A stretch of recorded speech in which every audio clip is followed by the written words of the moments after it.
आज आपका स्वागत है फिर से एक बार वैदिक मैथ के नेक्स्ट सेगमेंट में।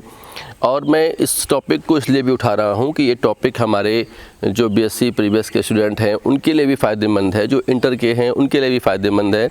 मोस्टली क्या होता है कि जो हमारे फंक्शन पॉलिनोमियल होते हैं, जिनकी पावर 2 होती है, आप उन्हें आराम से फैक्टराइज कर सकते हैं। लेकिन जिनकी पावर 3 है, जिनकी पावर थ्राइस है, जो क्यूबिकल फॉर्म में हैं, उन्हें फैक्टर करना थोड़ा सा मुश्किल होता है। तो हम उसी पर आज ये वीडियो बना रहे हैं। मुझे पूरी उम्मीद है कि ये आपके लिए बहुत लाभदायक होगा और हम आपसे उम्मीद करते हैं कि आप हमारे चैनल को सब्सक्राइब करें, शेयर करें और लाइक करें। इससे क्या होने वाला है कि आपको भी लाभ होगा और जो आपके फ्रेंड्स हैं उनको भी लाभ होगा। तो मैंने यहाँ पर सम लिया हुआ है। सम आपका है x³ + 3x² - 6x + 2। ठीक है, हम इसको फैक्टराइज करने वाले हैं। फैक्टराइज कैसे करेंगे ये आपको देखना है। तो पहला काम आपका ये है कि जो नंबर आपको यहाँ पे दिया जाएगा, आप उसके सारे पॉसिबल फैक्टर्स निकाल लीजिए। जैसे यहाँ पर मैंने 2 लिया हुआ है, तो आपको पता है कि 2 के जो हमारे फैक्टर्स हैं वो 1 और 2 पॉसिबल होंगे। ऐसे आपको यहाँ पर जो भी नंबर दिया गया होगा आप उसे डिवाइड कर लेंगे। अब आपको ये तय करना है कि जो नंबर यहाँ पर आपको दिए गए हैं, इन नंबर से ही इस फंक्शन में आपको रिमाइंडर 0 मिलेगा। ठीक है ना, मतलब ये हुआ कि जिस मेथड से हम इसको फैक्टराइज करने वाले हैं उसको हम बोलते हैं रिमाइंडर मेथड। तो मैं क्या करने वाला हूँ, मैं यहाँ पर पहले 1 पुट करूँगा, फिर मैं -1 पुट करूँगा, फिर मैं 2 पुट करूँगा, फिर मैं -2 पुट करूँगा। अगर -1 पे हमें इसका रिमाइंडर 0 मिल जाता है, ठीक है ना, अगर -2 पे इसका रिमाइंडर 0 मिल जाता है, या -1 पे मिल जाता है, या 1 पे मिल जाता है, या 2 पे मिल जाता है, तो वहीं पे हमारा जो वर्क है स्टॉप हो जाएगा। कैसे? जैसे मैंने यहाँ पर क्या लिया, F1 लिया। मैंने क्या किया यहाँ पर 1 + 3 - 6 + 2। मैं देख पा रहा हूँ 6 - 6 बराबर आपका 0 आ गया। इसका मतलब ये हुआ कि x = मैंने जब यहाँ पर 1 लिया था, तो इसका मतलब ये हुआ कि x - 1, हैंस अतः x - 1 इज अ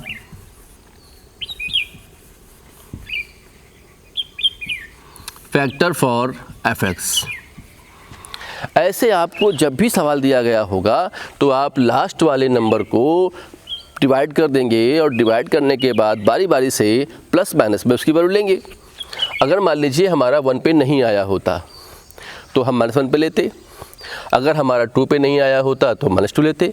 तो जहाँ पर एट दिस नंबर पे हमारा वैल्यू क्लियर आ जाता है, वहाँ पर हम लोग क्या करेंगे, इसको वहीं पे इसको रोक देंगे। और आप देख रहे हैं कि मैंने x = 1 लिया है, तो हमें क्या लेना होगा, x - 1 लेना होगा। तो x - 1 से अब मैं क्या करूँगा, इसको डिवाइड कर देता हूँ।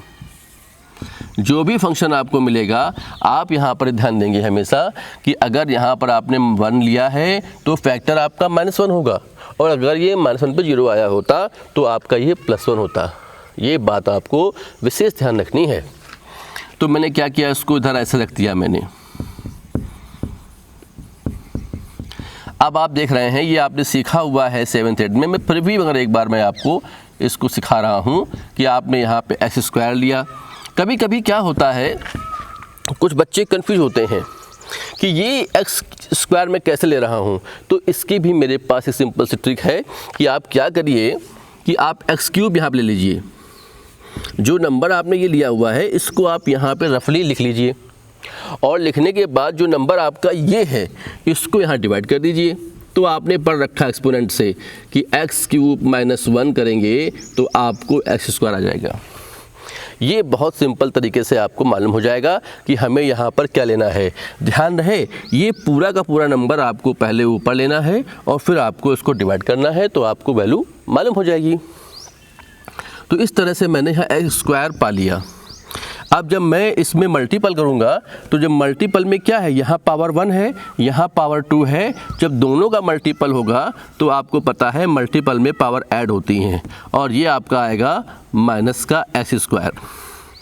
इसको हम सब्ट्रैक्ट करते हैं, ठीक है, सब्ट्रैक्ट ही करना है आपको पाने के बाद जो, तो आपको पता है जब सब्ट्रैक्ट करते हैं हम लोग तो जो प्लस का साइन होता है वो होता है माइनस और जो माइनस का होता है वो प्लस होता है। ये आपका कैंसिल आउट हो गया। यहाँ पर आपका आ गया 4x स्क्वायर माइनस 6x। मैंने इसको यहाँ पर ड्रॉ कर लिया, ठीक है। फिर सेम वे में हम इस x को इससे डिवाइड करेंगे तो क्या मिलेगा आपको, आपको मिलेगा 4x। क्लियर है? ये देखिए माइनस प्लस हो गया और क्या आपका आ गया, ये माइनस का प्लस आ गया। मैंने यहाँ पर 2 को फिर ले लिया है और आपका यहाँ पर -2 आने वाला है, क्योंकि जैसे ही मैं इसको इसमें डिवाइड करूँगा तो आपका -2 बचेगा ओनली, ठीक है। तो क्या आपका आ जाएगा यहाँ पर माइनस का 2x प्लस का 2 और जब मैं इसको सेपरेट करूँगा तो ये आपका डिवाइड हो जाएगा। ये आपका कंप्लीट डिवाइड हो गया। क्लियर है? एकदम से समझ में आपको आ गया होगा। तो इसका मतलब ये हुआ कि आप fx को लिख सकते हैं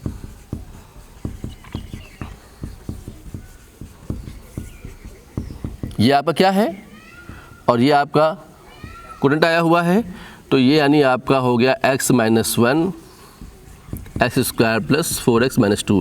अब देखिए ये आपका पॉलिनोमियल के फॉर्म में आ गया है, ये आपका पॉलिनोमियल के फॉर्म में आ गया है। यानी अब आप इसको स्प्लिट फॉर्म से भी कर सकते हैं। अगर स्प्लिट नहीं हो रहा है तो आप इसको श्रीधराचार्य के फॉर्मूले से भी कर सकते हैं। जैसे मैं देख पा रहा हूँ कि यहाँ पर मैं इसको अलग ले लेता हूँ, अलग लेके मैं सॉल्व करूँगा इसको। तो देखिए अब ये चूँकि नंबर छोटा हुआ है तो ये क्या होगा हमारा, ये हमारा इसमें नहीं बन पाएगा। तो हम यहाँ पर श्रीधराचार्य का रूल फॉलो करेंगे। रूल आपको पता है, मैं एक बार यहाँ पर रूल लिख रहा हूँ आपके लिए।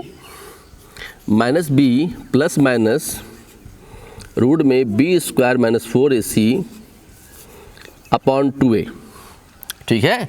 अगर आपका इक्वेशन ये दिया गया है तो